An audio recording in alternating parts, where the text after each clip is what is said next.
कार्तिक मास को बहुत ही पवित्र महीना माना जाता है।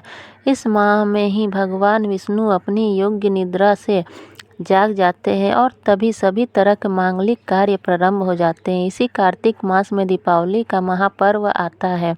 पुराणों में कार्तिक मास की महिमा का वर्णन मिलता है। इस माह में दीपदान, स्नान, विष्णु पूजा और तुलसी पूजा के साथ ही पौराणिक कथा सुनने का बहुत ही खास योग होता है। जानते हैं कार्तिक मास की कथा। एक नगर में एक ब्राह्मण दंपति रहते थे। वे दोनों प्रतिदिन 7 कोस दूर गंगा और यमुना नदी में स्नान करने जाते थे। इतनी दूर आने जाने से ब्राह्मण की पत्नी थक जाती थी। एक दिन उसने अपने पति से कहा कि हमारा एक पुत्र होता तो कितना अच्छा रहता। पुत्र के बहू आती तो हमें घर वापस जाने पर खाना बना हुआ मिलता और बहू घर का काम भी कर देती। अपनी पत्नी की बात सुनकर ब्राह्मण ने कहा कि तूने बात तो सही कही है, चल मैं तेरे लिए बहू ला ही देता हूँ। ब्राह्मण ने कहा कि एक पोटली में आटा डालकर कुछ मोहरे रख दे। ब्राह्मण के कहे अनुसार उसने पोटली बांधकर दे दी।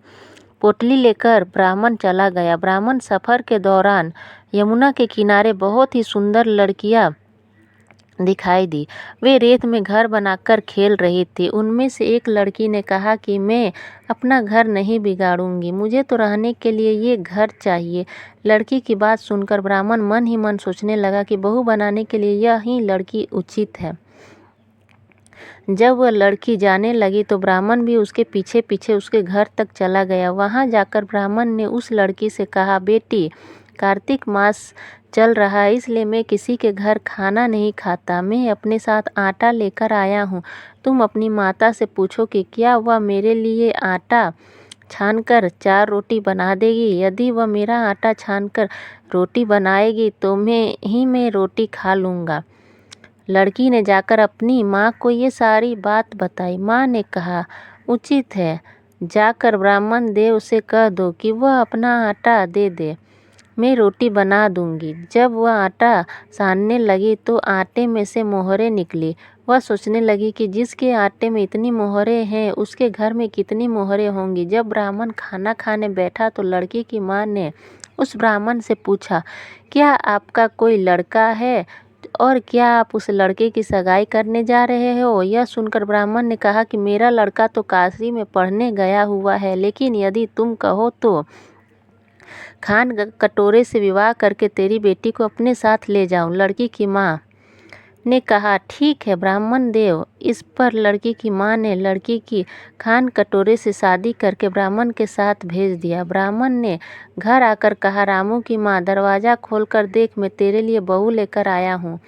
ब्राह्मण की पत्नी भीतर से ही बोली, हमारे तो कोई बेटा बेटी नहीं है, तो बहू कहाँ से आई। दुनिया ताने मारती थी, अब आप भी मारने लगे। ब्राह्मण ने कहा, तू दरवाज़ा खोल कर तो देख। जब ब्राह्मणी ने दरवाज़ा खोला तो सामने बहू को खड़ी देखा।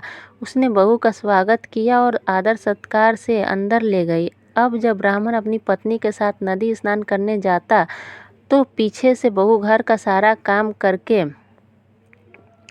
और खाना बनाकर रखती थी। वह उनके कपड़े धोती और रात को हाथ पैर भी दबाती थी।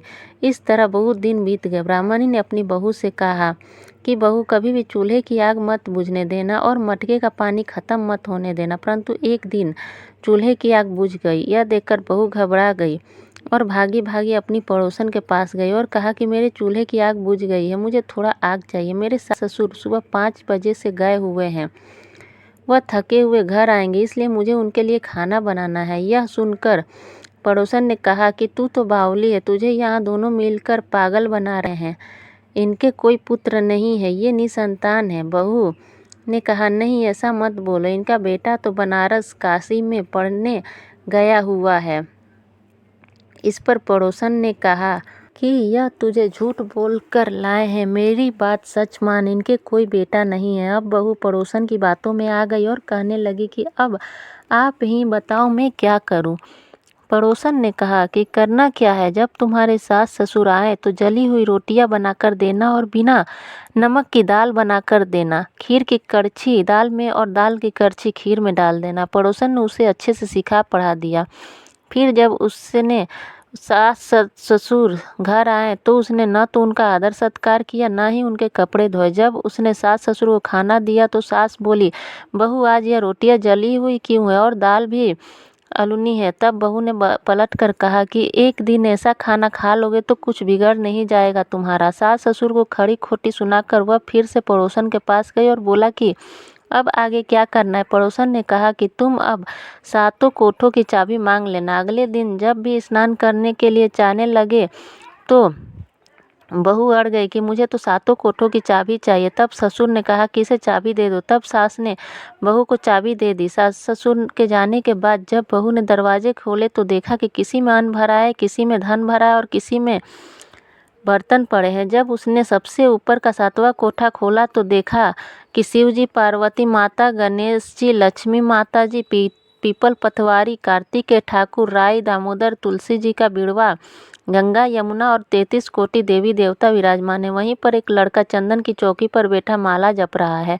यह सब देखकर उसने लड़के से पूछा कि तुम कौन हो। तब लड़का बोला कि मैं ही तेरा पति हूँ, अभी दरवाज़ा बंद कर दे, जब मेरे माता पिता आएंगे तब दरवाज़ा खोलना। यह सब देखकर बहू बहुत खुश हुई और 16 श्रृंगार सुंदर वस्त्र पहनकर अपने सास ससुर का इंतजार करने लगी। उसने अपने सास ससुर के लिए अच्छे अच्छे पकवान बनाए। जब उसके सास ससुर घर पर आए तो उसने उनके आदर सत्कार किया और प्रेम पूर्वक खाना खिलाया और हाथ पैर दबाने लगी। पैर दबाते दबाते बहू ने कहा कि माँ, आप इतनी दूर गंगा यमुना स्नान करने के लिए जाती हो तो आप थक जाती हो, इसलिए आप घर पर स्नान क्यों नहीं करती हो। यह सुनकर सास कहने लगी कि बेटी, गंगा यमुना घर पर ही तो नहीं बहती है। तब उसने कहा, माँ जी बहती है, चलो मैं आपको दिखाती हूँ। जब बहू ने सातवां कोठा खोलकर दिखाया तो उसमें शिव जी, पार्वती जी, गणेश जी, लक्ष्मी जी, पीपल पतवारी, कार्तिक के ठाकुर, राय, दामोदर, तुलसी जी का बिरवा, गंगा यमुना बह रही है और 33 कोटि देवी देवता विराजमान है। वहीं चौकी पर बैठा है एक लड़का माला जप रहा है। माँ ने उसे देखकर कहा कि बेटा तू कौन है। लड़का बोला, माँ मैं तेरा बेटा हूँ। तब ब्राह्मणी ने पूछा कि तू कहाँ से आया। लड़के ने जवाब दिया कि मुझे कार्तिक दे ने भेजा है। माँ ने कहा, बेटा यह संसार कैसे मानेगा कि तू मेरा बेटा है। माँ ने कुछ विद्वान पंडितों से मदद मांगी। पंडितों ने कहा, इस पार बहू बेटा खड़े हो जाए और उस पर माँ खड़ी हो जाए। माँ ने चिमड़ी की अंगनियाँ पहनी हो और छाती में से दूध की धार निकलकर बेटे की दाढ़ी मूछ भीगे और पवन पानी से गठजोड़ा बंधे, तब मानेंगे कि यह इस माँ का ही बेटा है। उसने ऐसा